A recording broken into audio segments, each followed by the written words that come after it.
Hi everyone. So this is just a short, for a start, thank you. I'll get to that in a minute.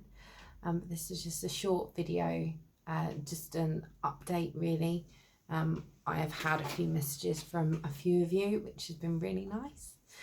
And I just thought it would be kind to let everyone know what's actually going on. So for a start, some of you saw my video of, yes, we had the coronavirus. Had being the right word. Yes, we are now over it. It may not have been to everyone's taste. It wasn't the easiest thing to do, and it was certainly something that I was in two minds to do.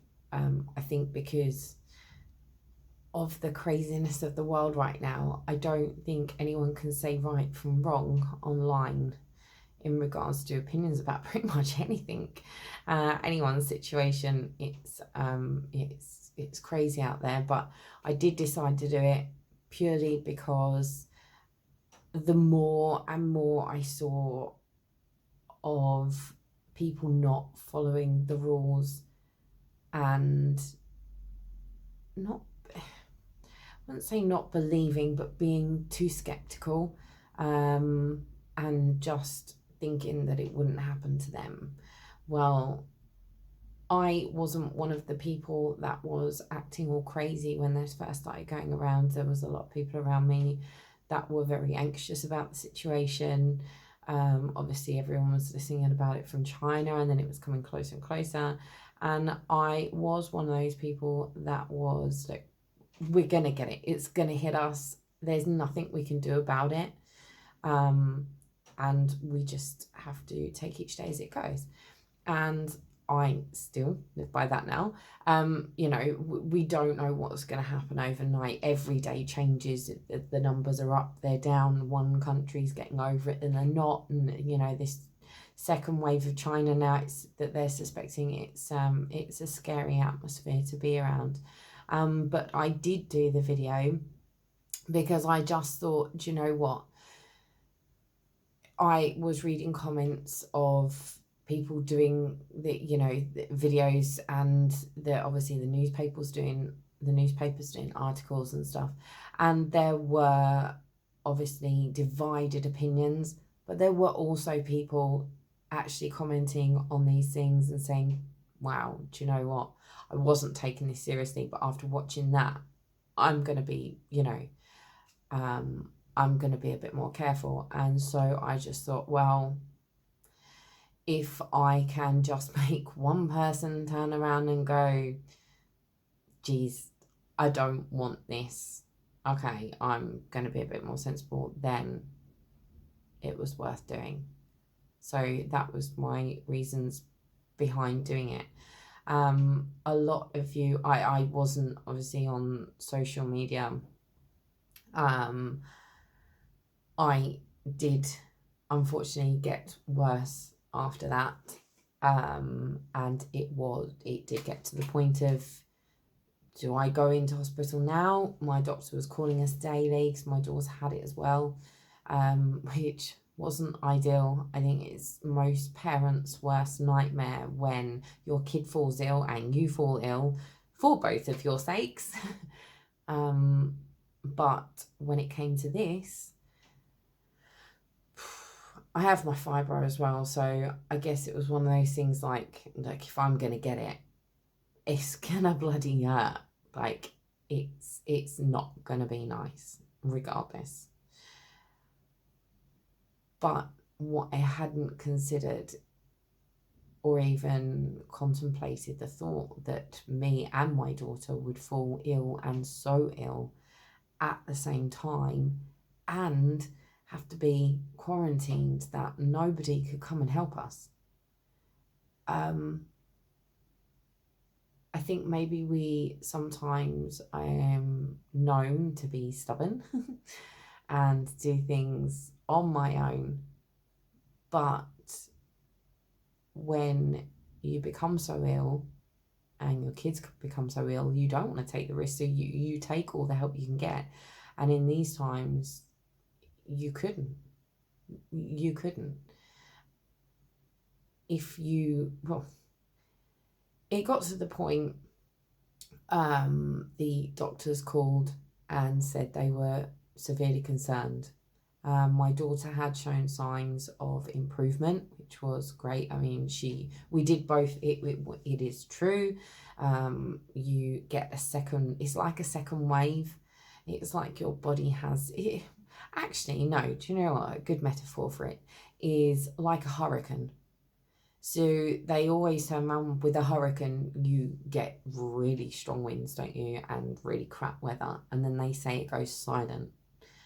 You get that breathing space. And then suddenly you're hit with full force. That really is, you think you feel crap in the first half of it. You have one day of a tiny bit of breathing space where you're like, oh, thank God. I'm actually, right, okay, over the worst of it. It's onwards, upwards. It wasn't like that at all. You had one day's breathing space, and the next day, it was scary.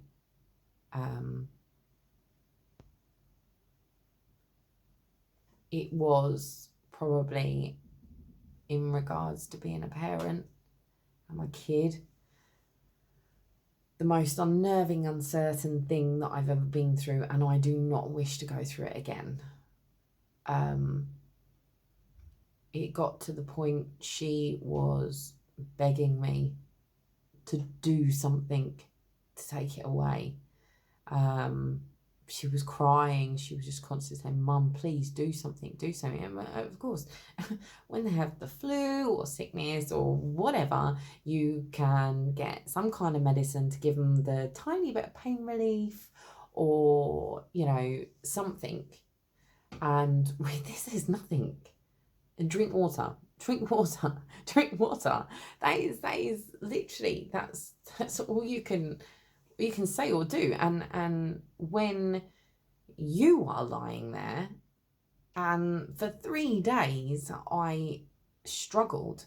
So the scenario happened that my daughter fell ill quite suddenly, and I decided, I was a little bit unnerved. I'm not one of these panicky mums. My kid does not come in my bed. That is my space.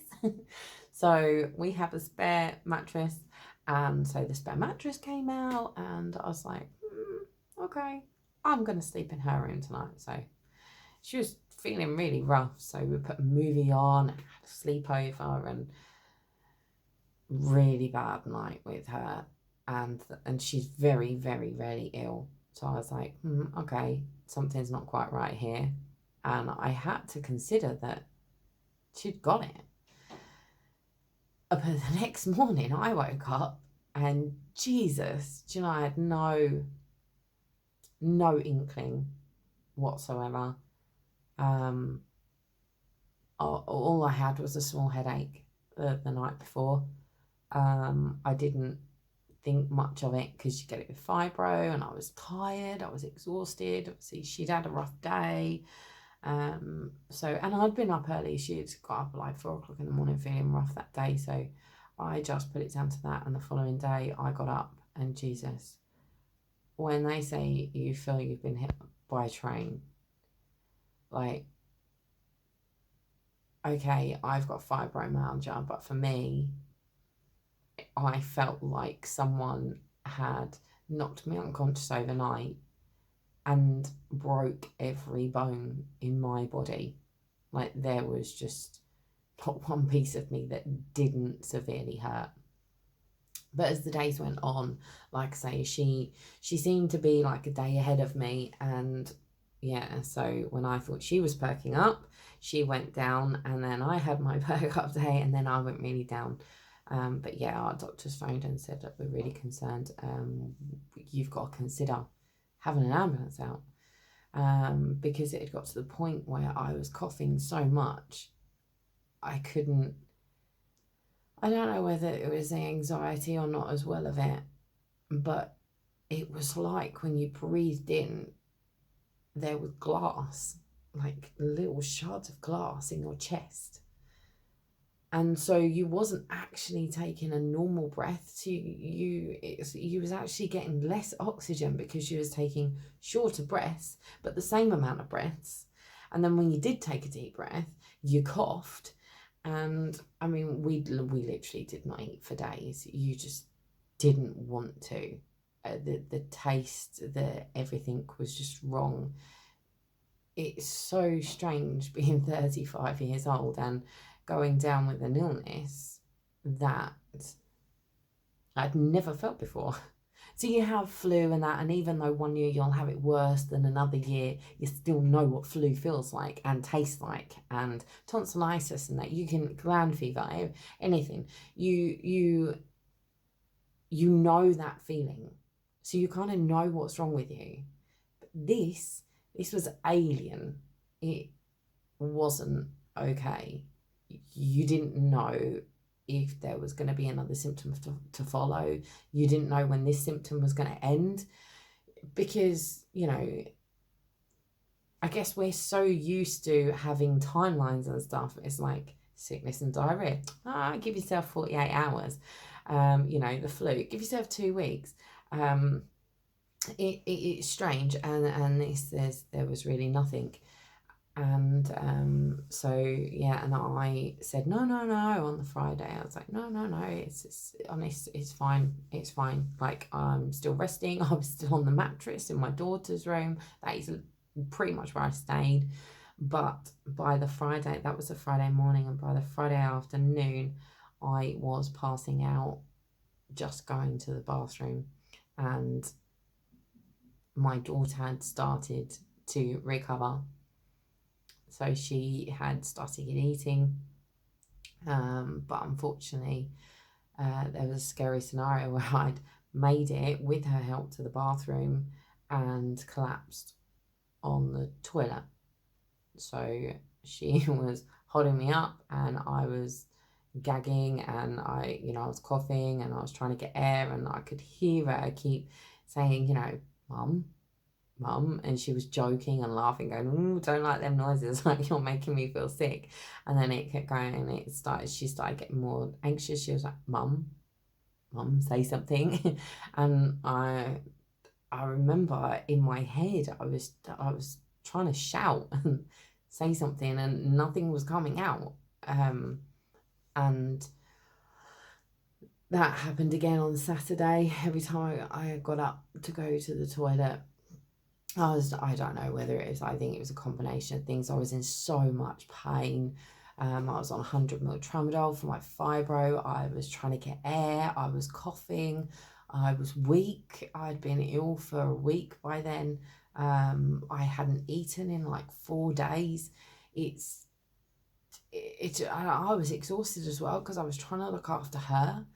And yeah, I think it was a combination of things that made it as bad as it was.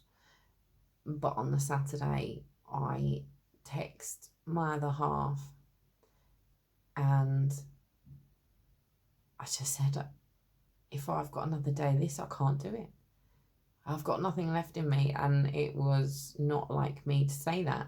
But I had to really sort of give in. I mean, people have questions like, oh, why didn't you go to the hospital? Why didn't you call the hospital on the Friday? Why didn't you let the ambulance come?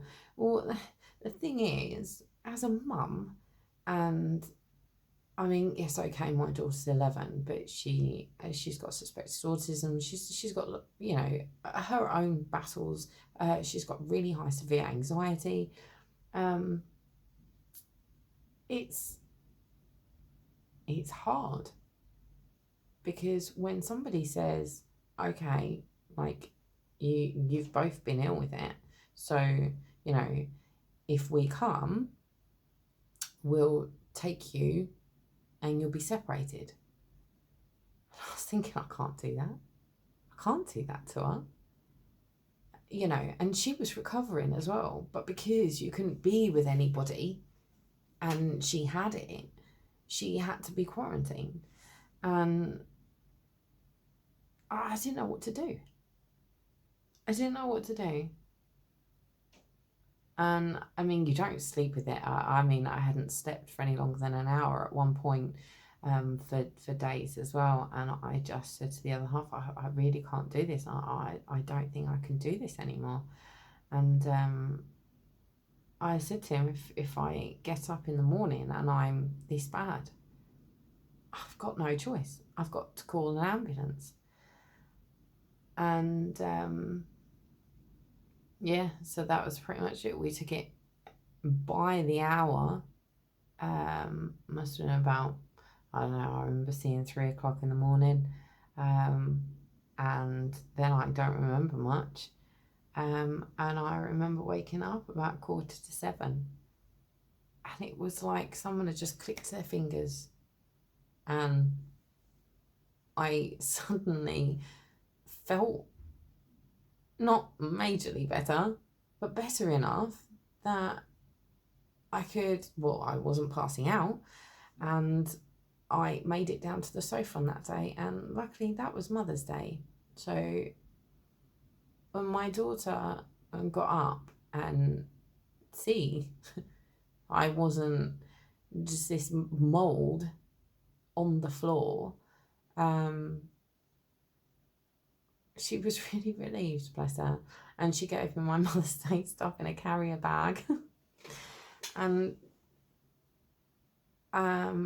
yeah, it was onwards and upwards from there. But it took me 10 days after that to actually recover. So I had the illness for 8 days, and then for the whole coughing and everything to go, I don't know if my fibro had made that slightly worse and longer. I know the cough isn't my fibro, but that aches and pains and stuff possibly was, and the pain. But like I say, I'd never had coronavirus before, so I couldn't compare it to other illnesses. Well, not compare it as such, but like if I get the flu, I can tell the difference between what's the flu and what's fibro. So yeah, when you've had it as long as I have, you can, somebody will go, oh yeah, okay, and I'll go, yeah, it's just my fibro, don't worry. Or, you know, no, I've actually got the flu, there's something wrong this time. But no, with this, it was 100% different. And so, yeah, that was the reason why I done that video, and I'm glad I did. I think in these times, it's hard because you see on social media, there's a lot of backlash from everyone. Everyone's very angry and very upset. I mean, you've got people who are really upset, you know, key workers. My partner's a double key worker, and I feel awful because I'm now signed off on furlough, and he's busting a gut, and I just feel awful. He's working all the hours under the sun, but like he said, his first job, he's just doing his normal hours, but they're busier. And his second job, that's where he's having to put in more hours, but he won't. I wanted to go and do volunteer work, and I applied and I got an interview with the hospital, but it was agreed that after having it, everyone wanted us to stay at home. So at first I was angry, because I kind of felt useless. You're just stuck indoors, you want to help, you want to do your bit, but at the same point, I think that's when you have to realise is there can only be so many of us out there for the isolation to actually work. So in a way, we are doing our bit by staying at home, the ones of us who are staying at home. By staying at home and following the isolation, the more of us that do that, we're helping each other naturally. But yeah, it's hard. And then you've got others who are able to work from home, and obviously they're frustrated because they're not on furlough. But I mean, I've got a massive pay drop. So I mean, for me, I was working full time, so to go to 80%, to lose 20% of my income, that's £250 a month. to some people it may not be a lot, but for someone like me, I'm literally just scraping minimum wage. It it's it's a lot, and especially when your your bills and that are set at that money, it's hard because I would rather have a full income in than worry about how my bills are going to stack up over the next 3 months. And then, because it's okay with all the, all these, oh, we'll pause your payments for 3 months. That's great. But in 3 months' time, there could be a lot more people out of work. And there's going to be a lot of people with stacks of bills where they've had to put everything on hold for 3 months, and in 3 months' time, bless them, they're going to have these big bills. At the moment they go to work, they're going to be expected to pay for it. It's going to be hard for everybody. But like I say, I don't think at this moment of time anybody can actually say sort of right from wrong online. I think all we can do is accept each other's individual experiences through these times. Everyone's got different outgoings, incomings, different mouths to feed, different priorities. It's hard.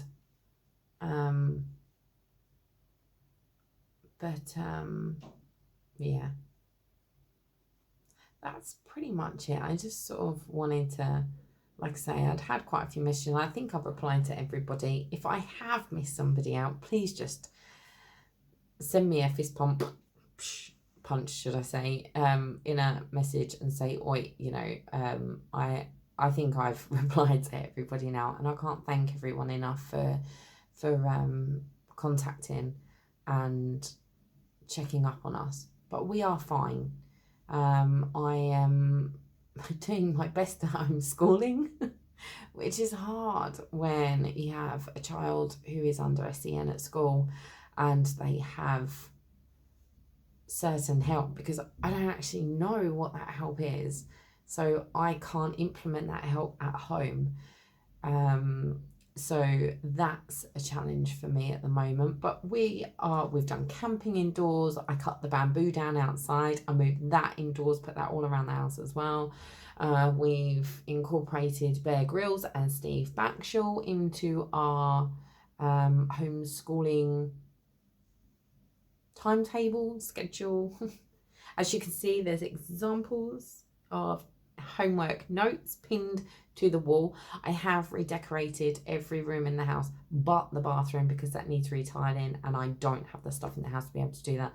The kitchen's had a whole revamp, and that's painting inside cupboards as well. Inside, outside cupboard doors, even the floors have been painted. Wallpapered the stairway, painted my bedroom, done the living room. Yeah, I think we've pretty much covered the whole house. Just the lobby and the bathroom left. So, so I'm just, it's a bigger struggle for my daughter. Her struggle on the autism side and is understanding. The understanding and change is a big thing. So this is extremely hard for her right now, but she's getting there, I would like to say. But we've taken up bird watching, ordered some binoculars and a bird book. So yeah, it's coming along. We're keeping busy, and I think that's all we can do. I think it's okay to have our down days. Everybody is struggling. We are not the kind of people to be shutting doors. Some people are. Some people find it really easy. We're outsiders, what can I say? So it's been a big adaptation. But we have a little bit of woodland which we found, and so we have been, that's where we have our exercise walks, because it's right on the corner there of our house. found a little cut through, and that's where we found the birds, woodpeckers, yeah, bluebells. And so we're taking the camera, making the most of being able to take some amazing photos. I must say, she takes some incredible photos, and I will share them with you in a moment. But I mean, people who are on my Instagram and Facebook, you would have seen those already, so apologise. But no, please just all stay safe. No one is immune to it. There's no magic cure. It affects every single one of us differently. I am making a lot of family time. I am staying off of social media a bit more than what I used to. I think that's just because my priorities come up at home. I work full time. It's a lot to manage, but it hasn't done me any harm. And the world still goes round, and YouTube still goes on, because there's tons of people like me out there. But please just stay safe, be kind to each other, don't judge and jump down each other's throats. I've seen enough cruel comments across newspaper articles and everything that you're reading online now. It's just not needed. Everyone just needs a bit of kindness now, I think. So yeah, that's me for now. I'm sorry it wasn't that short after all. I've just noticed. So, but that should make up for my absence for a bit. So stay safe, everyone. Take care. Bye.